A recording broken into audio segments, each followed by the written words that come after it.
আসসালামু আলাইকুম, welcome to my channel. সুপ্রিয় দর্শক, আপনি যদি আমার চ্যানেলটি এখনও সাবস্ক্রাইব করে না থাকেন তাহলে সাবস্ক্রাইব করে বেল আইকনটি ক্লিক করে দেবেন। তাহলে নতুন ভিডিও ছাড়ার সাথে সাথে নোটিফিকেশন পেয়ে যাবেন সবার আগে আপনি। তো চলুন তাহলে আর দেরি না করে চলে যাই মূল রান্না। আর আমার সব রেসিপিগুলোর ডেসক্রিপশন বক্সে দেওয়া থাকবে, ওখান থেকে দেখে নিতে পারবেন। এখানে আমি নিয়েছি 1 কাপ চিকেন কিমা, আধা কাপ নিয়েছি আমি পাতাকপি কুচি, আধা কাপ পেঁয়াজ কুচি, বিস্কিটের গুঁড়া, আধা টেবিল চামচ আদা বাটা, আধা টেবিল চামচ রসুন বাটা, লবণ, 1 চা চামচ জিরা গুঁড়া, আধা চা চামচ নিয়েছি আমি ধনে গুঁড়া, আধা চা চামচের একটু কম নিয়েছি গরম মশলা গুঁড়া, আর তান্দুরি মশলা নিয়েছি আমি 1.5 চা চামচ, 5টা কাঁচামরিচ কুচি, সবগুলা দিয়ে দিচ্ছি।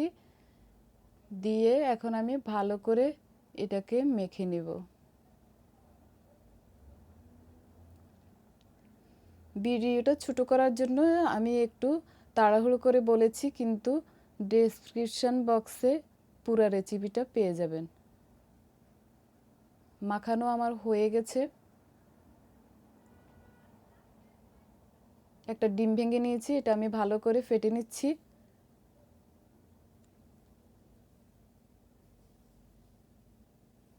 হয়ে গেছে।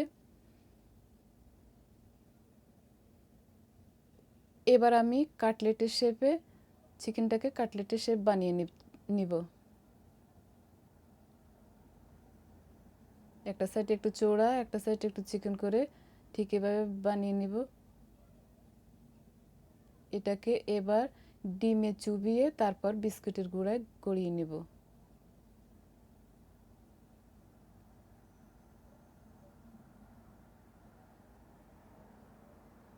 এভাবে আমি আরেকটা কাটলেট বানিয়ে দেখাচ্ছি।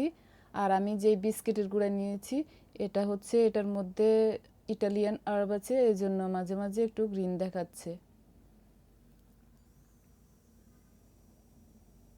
এইভাবে আমি সবগুলো কাটলেট বানিয়ে নিব, বানিয়ে তারপর ছেঁকে দেখাবো। এটাও আমার হয়ে গেছে। এবার বিস্কিটের গুঁড়ায় আমি গড়িয়ে নেব।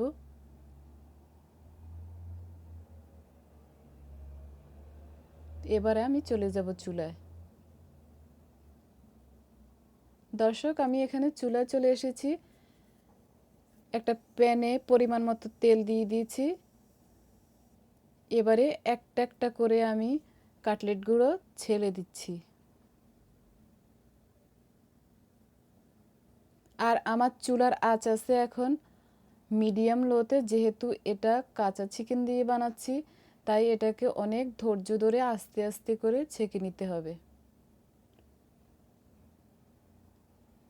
এবারে আমি অপেক্ষা করব এগুলা একেবারে ব্রাউন হওয়া পর্যন্ত।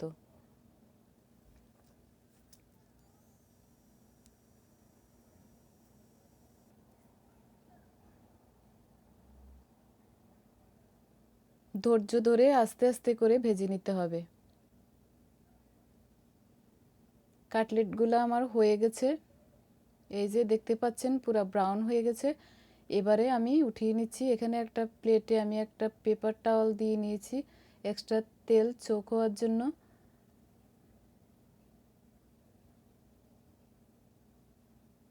দর্শক, অনেক মজার একটা কাটলেট বানিয়ে দেখালাম, অবশ্যই ট্রাই করবেন, অবশ্যই শেয়ার করবেন, একটা কমেন্ট করে জানাবেন। সবাই ভালো থাকবেন। আল্লাহ হাফিজ।